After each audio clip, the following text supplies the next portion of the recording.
Hi folks, and Céad Míle Fáilte. This is the navigation, where I'll be going on a weekly basis through all the most popular devices, doing the reviews, giving you my pros and cons of each one, so you know exactly which one is the best for you.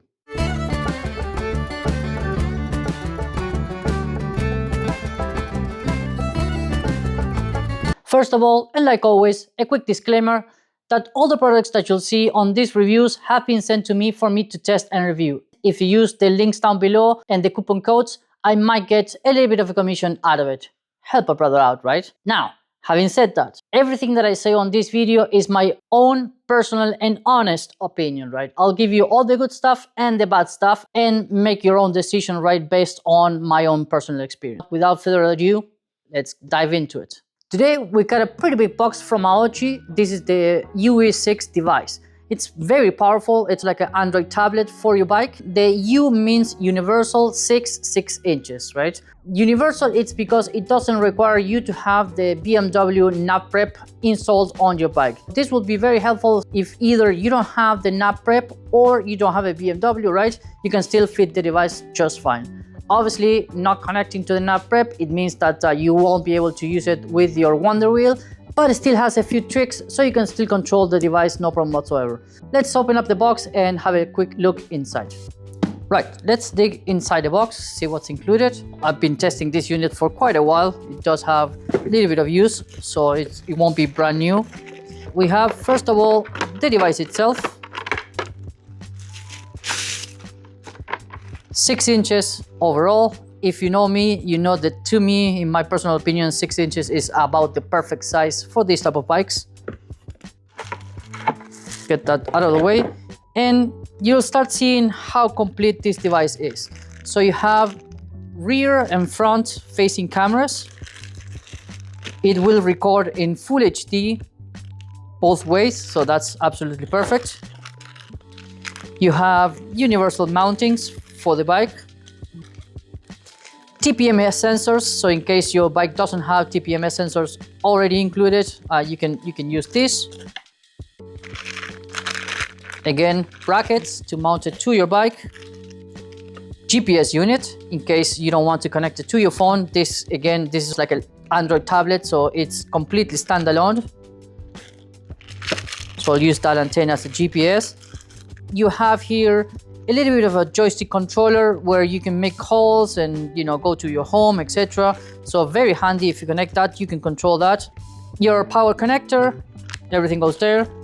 Included in the box as well, you get the card. This is perfect. I used my own card because I had it handy, so I didn't open this one yet. I do have plans for this device, but more on that on another video. So SD card, so you can record actually what the cameras film. And then finally, your user manual, right? Here's a closer look at the device itself. Like I mentioned, 6 inches across. Very sturdy device, like always, right? These devices are very well built.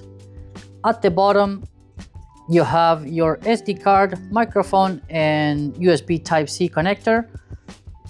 All your cables, so you can connect your power, cameras, and your dedicated GPS.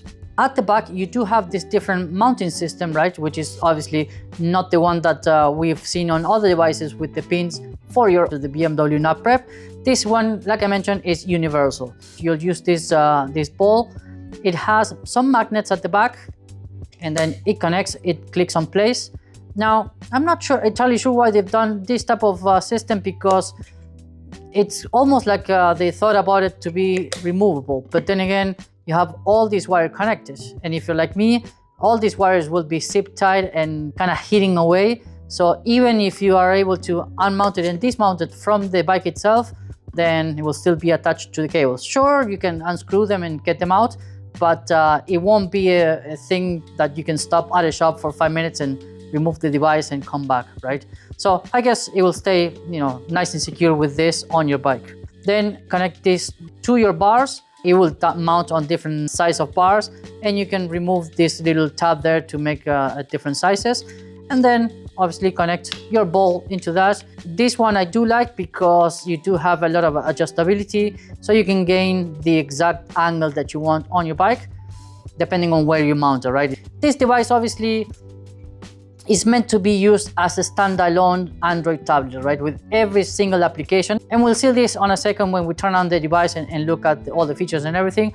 But this is basically a pretty powerful Android tablet. The main user for this type of device will be someone that wants actually to use something completely offline. I know a lot of people complain about the other devices that depend on your phone. You know, I've seen the comments that they drain the phone battery and this and that. Well, with this, you can use maps and music, everything 100% offline, and it doesn't require your phone to do so. So if you want to have your application, you know, something like SideGig or any other type of offline maps, you can use this device. It has its own GPS, it has the cameras like you've seen on the accessories. Think this more as a offline navigation system replacement more than a connectivity to your phone type of stuff, right? So excellent for that. Not my personal preference. I do like the simplicity of having Android Auto and connecting, which again, this device also has, right? It also can connect to Android Auto and Apple CarPlay. But, you know, if you're buying a device like this, I'm thinking that you'll probably prefer something to be offline and not connected to the phone, or at least not dependent 100% on your phone. So have those in mind. Let's quickly dive into some of the wiring that you'll need to hook up the whole system. So you have these two plugs. You see they have a different amount of pins, so you can't get them wrong. And then you have these two accessories. The first one with the blue tip, that is for your cameras. So you connect that. Again, you'll see the different amount of pins. So you connect that. So you see the little black tab there that corresponds to the groove at the bottom. So you basically join them together. And then you just screw the plastic here to make a secure, you know, and waterproof seal. Then the other connector with the red tab, that is for power, and the control, which is the remote control that I showed you before. This, again, pretty straightforward, right? Everything is very well labeled and everything, so you can't get it wrong. You connect that to that, same style. And then with this, you connect to power. Now, worth mentioning that you might be tempted to go red and black straight to your battery, but you should never do that because the device will never turn off, right? So even if you look at the wires, right? So ground on this one, and this one says accessory. So you should connect this to accessory power, never straight to your battery. And then again, this will go straight to your power connector, as I showed you before on this red connector, right? Now, I'm not going to go through all the installation on this video because unfortunately I've done another video with a full installation on another bike and no one watched it, to be honest. So I'll just keep it straightforward. I did test this device for quite a few kilometers on another bike. You folks seem to only be interested on GSs, so we'll keep it here and I'll just kind of roughly mount it on this bike and show you all the features and everything of the device. Okay, let's turn on the device.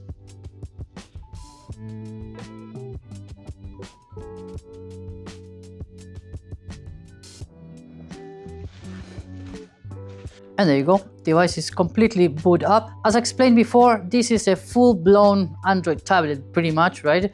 So you can go to home, you have your recent apps, you know, this is typical of Android. You have your settings. If you do a short press on settings, it will come to the quick menu. And if you're home and you press and hold, it will take you to your all the settings, right? Display, location, etc. So you have all the control that you want on your Android tablet. Then on the last one is your back button. Then you can control your music, your speed. Obviously, like I showed you before, it does have a dedicated GPS antenna for your device, TPMS sensor, and then you can use obviously your CarLink, which will be either Android Auto or CarPlay. Finally, you have your cameras, as you can see here. Hello there. I've turned off the lights here so it looks better on the screen, but you have both front and back cameras. Swipe to the right and you have all your applications, and you can install any application that is compatible with Android on this device. So you don't have to go external. And again, I'm not connected to my phone whatsoever right now. So you can have any application with offline maps used it on this, and you don't have to touch your phone at all. You can test your GPS antenna, you can watch videos, etc., etc. Then you have, like in all the devices, you have this little floating auxiliary button. where you can go and change your volume, the brightness on your screen. You can go home or you can go back. Unfortunately, I haven't found an option to actually get rid of that button, so that stays there on the screen all the time. I'm not too sure about that decision, and again, I've looked through all the different options and menus, etc., and I couldn't find it. If you know about it, let me know in the comments down below. If your bike doesn't have TPMS, there is TPMS included, so you do have your tire pressure that you can calibrate, etc. As you can see, obviously this is set up for not only motorcycles but also quad bikes and stuff like that, so it gives you options of more than 2 wheels. But once you set them up, I don't have them connected on this bike, but you can set the limits and everything, right? So it's pretty handy. In the settings, you can configure your Wi-Fi, Bluetooth connections, your applications, manage your application, install, uninstall applications, whatever your case might be. Manage also the storage, sound, display. You can make it dark theme or light theme. You have the adaptive brightness, or you can manage the brightness yourself. So you see, you have it on dark mode, that would be daylight mode. Like we mentioned before, we have the cameras. Again, I have the lights off at the moment in the shed. So as you can see, it's actually pretty clear considering that the lights is off. So even right at night, you can actually see quite well. And of course, everything you can record and save it up to the SD card. So that is a pretty handy feature.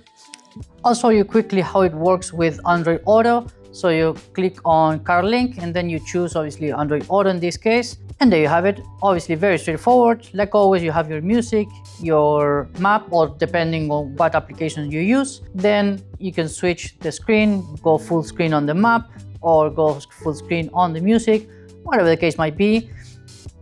To me, because again, it is an Android tablet, the icons might be a little bit on the smaller size. I prefer the other ones if you're going to use Android Auto, right? I don't know about Apple CarPlay. If you've seen the other reviews that I've done on other devices where they are almost dedicated to Android Auto, the icons look a little bit bigger, and I do prefer that. Although the screen size is very clear and it looks perfectly fine, I think especially the icons on this and that, right? So I would like them to be a little bit bigger. I don't know if you can set them up to have a bigger thing, but since the screen has a bigger resolution than other devices, that might be the thing where it's a little bit smaller. Again, using a device like this, you most likely will be using offline maps and stuff like that, where the icons might be a little bit bigger. So that's just something for you to have in mind. But again, very responsive. As you can see, all the screens and everything, CPU and memory are pretty powerful. When you switch to Android Auto, it connects very quickly as well. So there you have it, folks. Aoocci U6, pretty solid unit as well. Again, this one is if you prefer your offline navigation, your offline music, not having that dependent on your phone. So this will be completely standalone, or you can also connect it to your phone, of course. But I think the main feature, if you're looking for a device like this, is if you're looking for something completely offline, right? Added bonus of the TPMS sensors, the cameras, which I think are a very nice additional bonus. And a lot of people will be interested on having cameras both front and back, completely integrated on this device and very simple to be wired, and saved all that information, all those videos on your SD card. So for that, absolutely brilliant. Screen is very clear, the navigation, all the system and the UI is very nice as well. And again, it's a full-blown Android tablet, so any applications that you can think of or you use that is on the Google Play Store, you can install them on this device and use them, no problem whatsoever. So if you're interested in a device like this, please make sure that you use the link in the description down below to get your discount code and obviously give me a little bit of a commission out of it. So thank you very much for watching. Let me know if you have any questions, and I'll see you folks on the next one. Thanks.